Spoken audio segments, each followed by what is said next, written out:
Associated journals limited और young India को लेकर भारतीय जनता पार्टी के झूठे तंत्र के माध्यम से जो झूठ और मिथ्या फैलाई गई है उसका पर्दाफाश करना जरूरी है। ईडी में बार बार लोकतंत्र की हत्या होती है, कभी राहुल जी को कभी सोनिया जी को बुलाकर सवाल पूछे जाते हैं। असलियत यह है कि ये सब ध्यान भटकाओ आंदोलन के प्रमुख हिस्से हैं, लेकिन मिथ्या क्योंकि फैलाई गई है तो सत्य भी बताना जरूरी है। झूठ का पर्दाफाश होना चाहिए। 3 बड़े झूठ फैलाए जाते हैं कि यंग इंडिया ने एजेएल को टेक ओवर कर लिया है, झूठ। सोनिया जी और राहुल जी बहुत पैसा बना रहे हैं, झूठ। उन्होंने पैसे की हेराफेरी की, झूठ। लेकिन मैं क्रमवार तरीके से आपको यहाँ पर मिथ्या और उसका सत्य बताना चाहती हूँ। एक सवाल उठाया जाता है कि यंग इंडिया नाम की एक कंपनी बनी ही थी। अच्छा सवाल है, इसका जवाब जानना जरूरी है।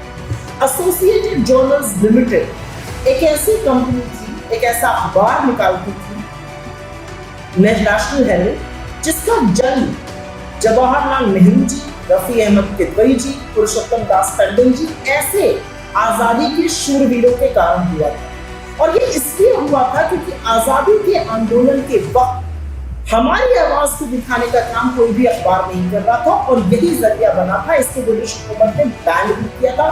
वही काम आज कोशिश कर रहे हैं ब्रिटिश के वंशज नरेंद्र मोदी और उनकी सरकार। एजेएल में तमामों ऋण इकट्ठा हो गए थे और एजेएल बंद होने की कगार पे हो गया। इसलिए कांग्रेस पार्टी ने 2002 से 2011 के बीच में 100 ट्रांजैक्शंस के माध्यम से, और ये सब चेक्स हैं, ये सब बैंक ट्रांजैक्शन थे, ये सब नोटेड है, के माध्यम से एजेएल को 90 करोड़ रुपए का ऋण दिया। ये ऋण वीआरएस में पीएफ के लिए, ग्रेच्युटी के लिए, इलेक्ट्रिसिटी बिल देने के लिए, टैक्स अदा करने के लिए यूज किया गया। ये 90 करोड़ का बिल था, इसलिए एजेएल को ये दिया गया था कि एजेएल का निर्वाह होता रहे। लेकिन क्योंकि एजेएल के बुक्स पर एजेएल के पास इतना ज्यादा ऋण हो गया था, वो मार्केट से क्रेडिट नहीं उठा सकती थी, वो कोई तरीके से फंक्शन नहीं कर सकती थी, ऑपरेशंस रुक चुके थे।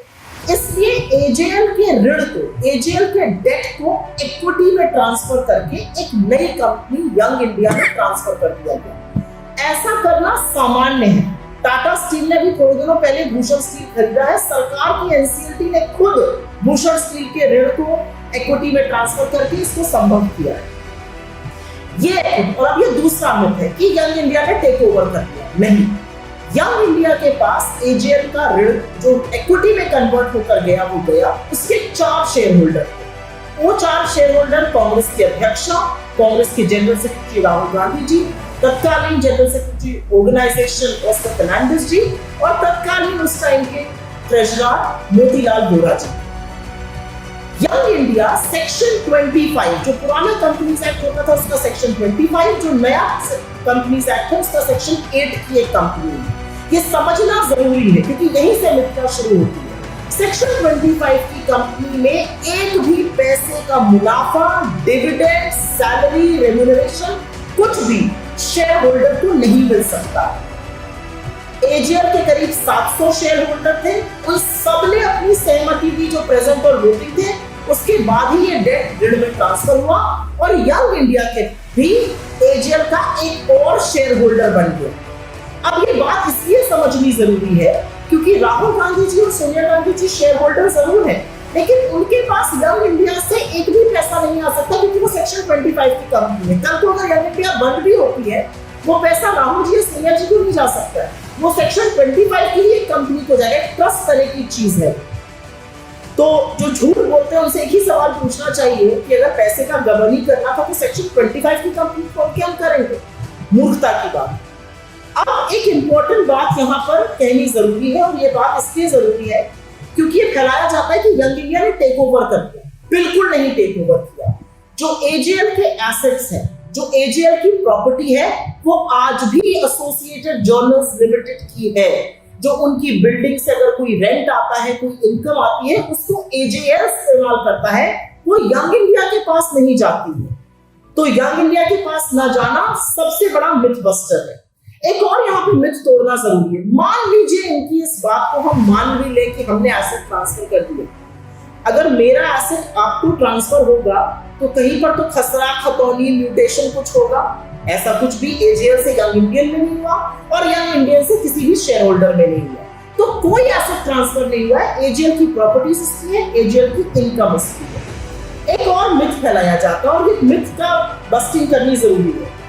ये बोला जाता है कि 2000-5000 करोड़ की प्रॉपर्टी को अपने नाम कर दिया। पहले तो आप समझ ही गए होंगे कि प्रॉपर्टी को अपने नाम नहीं किया गया।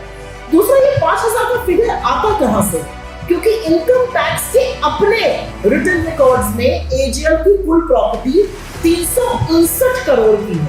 तो ये जो ख्याली पुलाव भाजपा के मंत्री और प्रवक्ता और उनका दुष्प्रचार सिस्टम फैलाता रहता है, ये कहां से आता है, ये समझना भी यहाँ पर जरूरी है। असलियत तो ये है कि ऋण ट्रांसफर होने के बाद, लाइफलाइन मिलने के बाद आज एजीएल सक्सेसफुल अखबार निकाल रहा है, नेशनल हेरल्ड और नवजीवन। उसकी प्रतियां निकलती है, वेबसाइट है जहां पर 80 मिलियन पेज व्यूज है, 18 मिलियन यूनिक विजिटर्स हैं, कौमी आवाज नाम की एक वेबसाइट चलाता है। तो पूरी तरह से एक मीडिया ऑर्गेनाइजेशन जो चलाना चाहते थे नेहरू जी और रफी अहमद किदवई जी और पुरुषोत्तम दास पंडित जी, वो आज चल रहा है। क्योंकि उस समय भी हुकूमत के खिलाफ आवाज उठाना जरूरी था, आज भी है। मैं आशा करती हूँ कि जिस तरह का झूठ परोसा जाता है मोदी जी के तंत्र द्वारा, उसका पर्दाफाश हुआ होगा, क्योंकि वो पर्दाफाश होना जरूरी है। ये आजादी के आंदोलन की बहुत बड़ी धरोहर है और जिन लोगों ने आजादी के आंदोलन में कभी भाग नहीं लिया, तिरंगा 52 साल तक नहीं फहराया, वो नहीं समझ सकते हैं कि एसोसिएटेड जर्नल्स लिमिटेड के नेशनल हेरल्ड को जीवित रखना उतना ही जरूरी है जितना अपनी आजादी का उत्सव मनाना। धन्यवाद।